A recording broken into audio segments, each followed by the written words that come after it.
G'day fellas, and welcome to the public update preview review of the Holy Roman Empire changes. Now this one is a little bit shorter than the other civilization changes, but I still think this is quite an impactful change and something that deserves discussion. So let's get into it. So just to start it off, we'll read through the very short list of changes and then talk about the potential changes and the impact that they'll have. So the Meinwerk Palace landmark now holds two technologies unique to the landmark. Riveted chainmail, which is spearmen and horsemen have +2 melee armor, costs 75 food and 175 gold. So that looks like it might be a feudal age technology. And then riveted chainmail removed from the barracks, so you don't get to stack that +3 armor from before for the spearmen. And then steel barding, knights gain +2 armor, cost 200 food and 500 gold.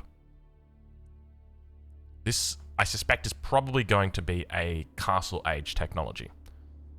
Now, it's important to remember that in addition to these technologies and their costs here, that with that landmark, with the Meinwerk Palace, that it actually does reduce the cost of the technologies as well. So you're going to be paying a lot less for these upgrades. So it's 40%, I think it said, didn't it? Yeah, 40%. Also research 40% faster. So you could be looking at spearmen and horsemen in the feudal age, with +2 melee armor, which is kind of big. It's not huge, but, you know, in horseman versus horseman fights, that makes quite a big difference. But anyway, let's continue on. So fix an issue where Regnit's Cathedral landmark does not correctly follow hotkey rebinds for monastery. Fix an issue where the emplacement discount bonus did not apply to naval arrow slit emplacements. And fix a bug where the Prelate Inspire ability cooldown could be skipped. Okay, so at the moment, the Archon Chapel is by far the best. The best landmark that there is for the Holy Roman Empire, full stop. It serves as a huge inspiration bonus for a single prelate, and it also serves as a drop-off point. This means that when you want to make mills, or rather when you want to make farms, you've got a centralized place that you can put your farms around. It makes it very easy to do that transition. And it's more of an economically focused landmark, obviously. But typically, if you're going to go for an Archon Chapel, you're not going to play a feudal age. You're probably going to be playing more towards the Castle Age, maybe even towards the Imperial Age, because you want to get those farms in, and you want to really take advantage of that bonus. Now, that's not to say that that bonus is non-existent if we go for the Meinwerk Palace. It's still there. And in fact, I do think that there's quite a lot of synergy with this that people probably haven't realized just yet. One of the things I often tell people when I'm coaching them, which, you know, sell out over on Patreon, you can go check that out. But one of the things I do talk to people about is when you're playing the Holy Roman Empire, ideally, when you hit Castle Age, you should have prelates already on the relics, ready to pick them up. And the moment that you hit Castle Age, you just go to prelate number 1, pick up the relic. Prelate number 2, pick up the relic. Prelate number 3, pick up the relic, and bring them all back. The problem that you have if you're going for the Archon Chapel is that one prelate is going to give you a huge bonus to almost all of your vills, which is one of those hashtag first world problems. But compare that to the Meinwerk Palace, where you're going to have to make 2 prelates or 3 prelates to cover you. I think that there's real potential that we could see the Meinwerk Palace landmark come out, not because of the riveted chainmail, but because of the steel barding. I don't want you to underestimate how powerful 2 armor is. It is incredibly powerful. And just for us to try and get a picture of it, what I want you to do is take a look at this. So a knight's base armor. So knight base armor is 4. Okay, so elite knight is 5. Okay, and obviously you've got your respective +1s, +2s, and +3s. Okay, so this one goes to +2 in the Castle Age, and then this one goes to +3 in the Imperial Age. Now, what makes it different is because we are the Holy Roman Empire, and our knights have access to a unique technology available here called Inspired Warriors, which is going to increase our armor by 1. So now we can throw another +1 on top of that. Now, I think that's also available in the monastery. Yeah, it is. It's also available in the monastery, so it's not unique. So we've now got +1, and you might be thinking, oh, that's not that big of a deal. +1, you know, it doesn't really change things.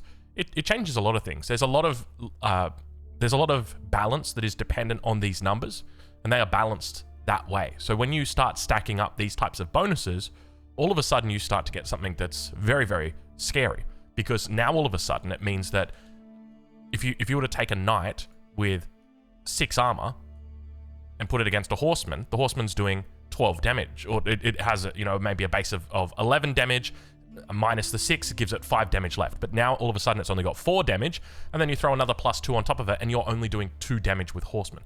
And it basically becomes impossible to ever kill a knight with horsemen. That's the kind of the bonuses that we're talking about here. So when we add these all up, as I mentioned, the main thing here isn't going to be the horseman and spearman bonus. The main thing is going to be the knight gaining 2 armor, because we could now see the Holy Roman Empire turn to a civilization that will almost always go could go for very easily 1 TC Meinwerk into a Regnitz Cathedral, making sure that they get early prelates, go and collect the relics, and then just go into a very heavy knight composition. But you're talking about 9 armor right here. So that's 9 armor in the Castle Age. That's insane. That is absolutely insane compared to a normal civ that's got 6 armor. Obviously for elite knights as well, you're talking about 11 armor. Now, the closest thing that anybody's actually got to this is the men-at-arms. So the English men-at-arms, the Giga Chat at arms, because it's got armor cladding as well.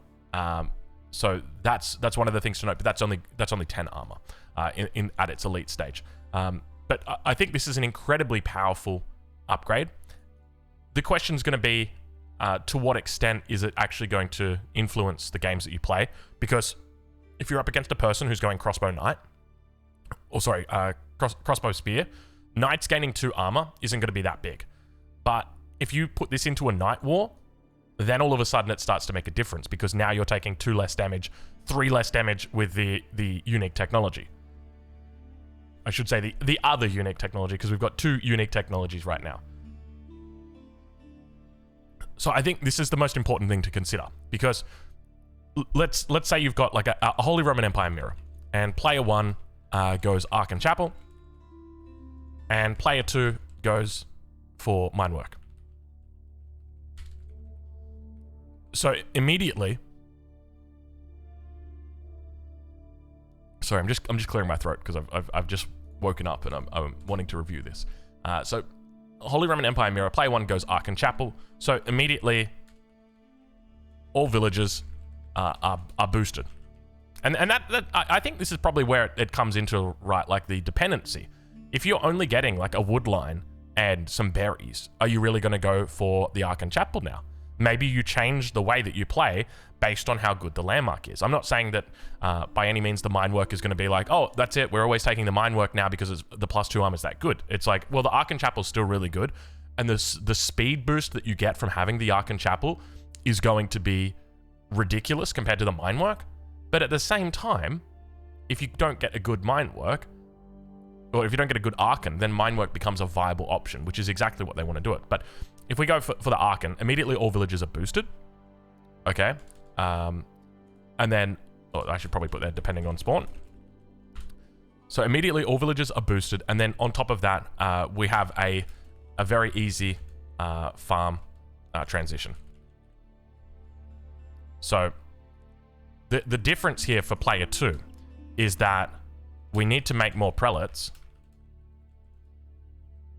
in feudal age so that we can boost all of our villages, because one prelate might be boosting wood, and then we need another prelate to be boosting food plus gold. Maybe our berries spawn together, so our berries spawned next to our gold, and so we move a prelate over there. But then on top of that, you might need a 3rd prelate because your villager count is getting to that point. But remember, this is one of those things where it actually works out, because once you go for the Castle Age timing or the Castle Age transition, you're going to have those prelates ready to move out onto the map. Sure, you're going to lose your bonus, your gathering bonus, your 40% gathering bonus for a little bit, but it guarantees those. So I feel like we're going to be seeing people moving in, like, if you're going for Meinwerk Palace, you're almost certainly looking to go for not for a Burgrave, for a Regnitz Cathedral, just simply because you've got the prelates already there. Now, there's nothing to stop you from going Burgrave and then still doing the same thing and getting all the relics. It's just the bonus is not going to be as strong there, right? Like, if you're picking up 4 out of the 5 relics, you might as well get double the gold for it. So that's another thing to consider. I don't think that this technology here is not particularly strong. I don't think, with the exception of the fact that it is in the feudal age. So it does mean that, like, spearman wars, well, now the Holy Roman Empire will always win spearman wars. Keep in mind, this is a reduced cost also reduced time that it takes to research this technology. So any kind of horseman war. So maybe you could see like, actually, I've got an idea. I mean, often we see the Holy Roman Empire getting countered by the French, but the key to countering the French is actually to go horsemen, spearmen, because the spearmen are going to counter the knights and the horsemen are going to counter the archers. So maybe we actually see people in this matchup go for the Meinwerk Palace. That could be an option. And then that way you've got more prelates to heal your villagers who have been damaged. So you'd have to go for like an early textiles against the French so that your villagers survive 2 extra hits from the knight. But then you can also heal those villagers up with the extra prelates, because you would have probably 2 or 3 prelates. So with regard to this landmark, I definitely think it's now viable. But as I said, oh god, why is it doing that? There's a sweet spot that I want to get, but I can't get it. You guys can see, right? Like I just take this and put it up here, but I can't get it. The consequence of being zoomed 800 times. Is that what we're zoomed at right now? 440% times. There we go. Let's do 450. I'd move it down, but I know what's going to happen. No, that doesn't. Oh god, sorry. Anyway. I think overall this change is actually a pretty decent change. I'm still waiting for people to kind of catch on to the fact that, like, if you're playing a longer feudal age, prelates aren't necessarily a bad thing to be adding or to be stacking up, especially if you're going against a civilization that's not going to be contesting relics, so you are going to be quite open to collect all the relics. Civilizations like the Delhi and the Ottomans are civilizations that jump out at me as like, you know, you probably don't want to go for too long of a feudal age against them, just because you do risk losing the relics. I guess you could probably also throw the Mongols in there as well. How does this do against the Mongols? This doesn't really change against the Mongols though either, does it? I think that the main thing is just this 2 armor. I mean, that's really it. Other than that, like, because nobody else gets +2 armor on knights, do they? I mean, you get +2 armor on Sofa warriors, on Sofa, but that doesn't really count because Sofa aren't knights. They're faster and they're not as effective. So I think overall, I mean, this Holy Roman Empire change will make the Meinwerk Palace better. It will make it more viable. And I suspect that we're probably going to see, like, if we jump into the game right now and just throw out some spawns for the Holy Roman Empire, like, we will eventually find one. Let's just go and make a Dry Arabia. So normally, like, you can, when you play the Holy Roman Empire, you're playing it like the Archon Chapel is the only landmark you can go for. But now I think it's going to be like, okay, where can I put my Archon? Okay, I don't have anywhere good for my Archon. Okay, I'm going to be going into my Meinwerk Palace instead. So let's have a look here. So this is a good example, okay? So this is my closest wood line, so that's where I want to put my Archon. But as you can see, there's nothing within reach at all. Now, if I wanted to, I didn't put the resources on, but I don't think an Archon here is going to be able to fit the gold and this wood line, so that's out of the question. So then you could come over here and you could look to do like an Archon on the stone, which would hit the wood and would hit the berries. That's not a bad Archon, but then you miss out on the town center though. That's the thing. Now you're missing out on the town center. It's kind of a bit exposed as well, and it does force you into that 2TC. So maybe this is a kind of spawn where you say, okay, let's do the Meinwerk. Let's do the Meinwerk instead. Let's have a look and see another one and see if we can find it. But I guess the point is there are spawns that do happen where you've got to just accept it. You've got to bite the bullet and say, well, I can't go Meinwerk here. And maybe those games work out better for people. All right, so we've got another similar spawn, all the resources in the back. But this is a pretty good Meinwerk spot. I mean, the problem is that you're already going to have a mining camp on the gold. But here, like, the Meinwerk's in the back. It's on berries and on gold. And it also gets the town center as well. This is not a bad Meinwerk, but you do miss out on all that gold or on all that wood. And see, the thing is, with so many wood gatherers, you're probably going to want prelates on these wood lines anyway. So that kind of encourages you. Like, if you think about it from the perspective of like, if this prelate is in here now, I think a prelate can buff up like, is it 13 villages? I think a single prelate can buff up 13 villages before the aura runs out, so then it can like refresh that. So you've probably got like 5 to 6 vills on food or on gold, And then that leaves you like 8 vills that you can be buffing up on berries, or 8 vills underneath the town center, or 8 vills on farms. Obviously, it's not perfect. And once the late game comes around and you're talking like 40 farms that are underneath the Archon. Actually, I don't know how many farms are underneath the Archon. We can actually check that right now. Let's go with maximum, because then that kind of gives you a better indication, because obviously there is a fall off from that. Because we got the mirror. If you're playing Archon and your enemy's playing, see, but then they're getting better trades though, right? Because they've got the knights. So let's just assume that our Archon was a really good Archon, but now we put it there. So 1, 2, 3, 4, 5, 6, 7, 8, 9, 10, 11, 12, 13, 14, 15, 16, 17, 18, 19, 20, 21, 22, 23, 24, 25, 26, 27, 28, 29, 30, 31, and 32. So I've got 32. Let's get in a jiffy going on here. Did I put on my cheats? Cheats are not enabled for this game. So I'm pretty sure we can just cancel this, and then we can just put the Archon down again. So all of those farms are within radius. And it looks like there might be a couple more that you could kind of like get on the edges out here. So it would be a pretty big nerf to the late game to have 32 farms that now all of a sudden weren't inspired, that you would have to inspire manually with prelates. But not overly. I don't think it would be noticeable. You miss out on, 2 population, realistically, from that.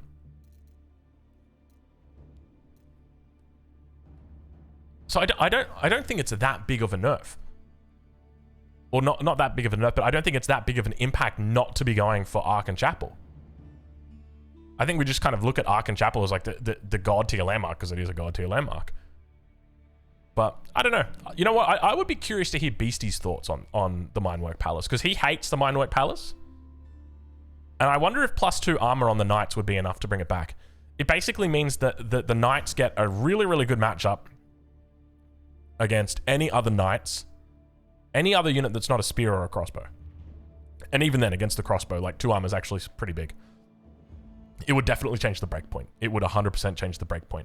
In fact, you know what? We can even check the breakpoints right now, just to get an idea of how big it is. Let's just make sure we turn on cheats. Get rid of that. Okay.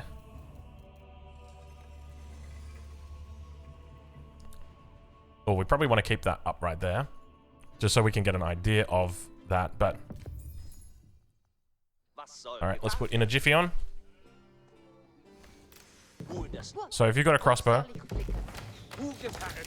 so a crossbow at the moment does 21 damage. Okay, now we're just gonna assume full upgrades. All of the upgrades. Okay, so you're talking 23 damage. So Expo is 23 damage.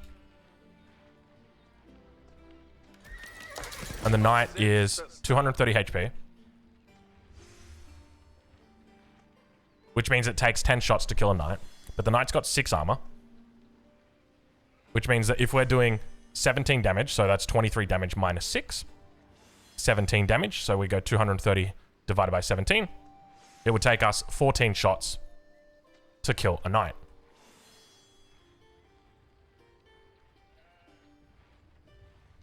But if we change that to 8 armor,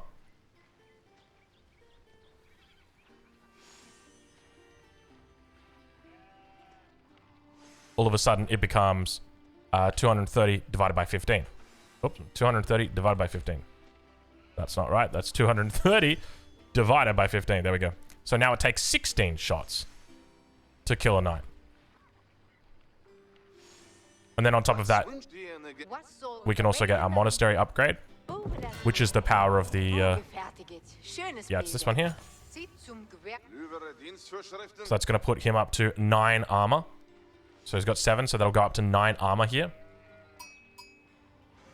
Which means that 23 damage now becomes 14 damage.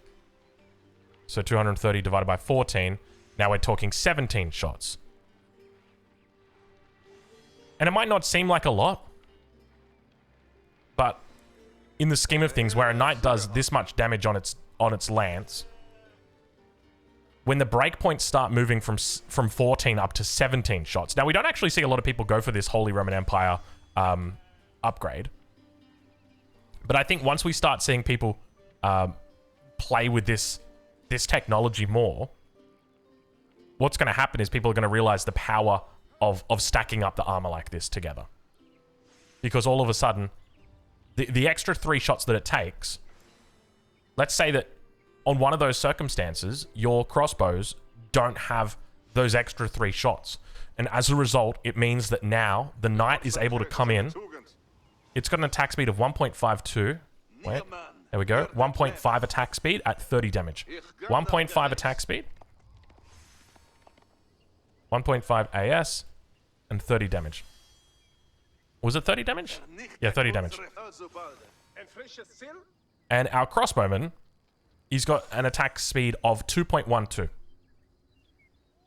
Which means that if the knight is charging in, or if the crossbow attacks the knight can actually get off 2 attacks before it dies again. So the consequence, the point that I'm trying to establish here is the consequence of having this extra 3 armor means that the knight stays along for 1 more volley. And because the knight stays alive for 1 more volley, it gets off 2 more attacks because it's alive for those 2 extra that extra volley. And because it gets off 2 more attacks, it's putting out an extra 60 damage. And that 60 damage, well, take a look at the health of a crossbow. It's 80 health.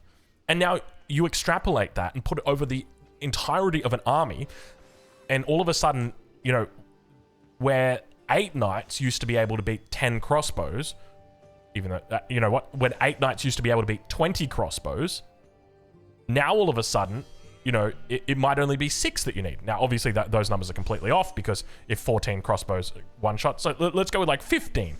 If 15 crossbows were able to kill like 8 knights before, now all of a sudden you only need 6 knights to kill those 15 crossbows, because they get under the threshold, the critical mass threshold, much sooner, or they're already under it, and then it basically means you can't one-shot the knights anymore. And it gives them a lot of power because of this extra 2 armor. At least that's the way I perceive it. And the question is going to be whether having the extra 2 population in the late game, the extra little bit of speed on your economy in the early game, is going to be worth it. And I got a suspicion it might not be. I think it's really going to come down to the spawn. If you can get a banger of like, if you can get like an 8.5 Ark and Chapel, I'm talking gold, wood, and like a food source, you're fine. But if you don't, I feel like this could be really good. But this will define the way that you play the civilization. That's another thing to note. Like, it's a very different playstyle, because you're going from an Arkan focused around late game to a civilization which is probably more suited towards Castle Age with +2 armor, right? Like, you want to try and take advantage of that as soon as you can. So maybe we even start to see like knight timing attacks with this +2 armor. Anyway, this is interesting. I'm liking the landmark changes. I don't know whether it's going to be enough on good maps, but I think that's the idea, right? Like, they don't want to make Meinwerk the busted landmark that it is. So if you're out there and you're thinking, Meinwerk's still kind of crappy, you've got to compare it to the crappy Arkan. Don't compare it to the God tier Arkan, because the God tier Arkan is designed to always be chosen. The Meinwerk Palace is the one that comes out when things don't go that well. But anyway, I hope that makes sense, and I hope, I'm curious to know what you guys think as well. Let me know in the comments. And of course, I'll catch you guys in the next one. Thank you for watching.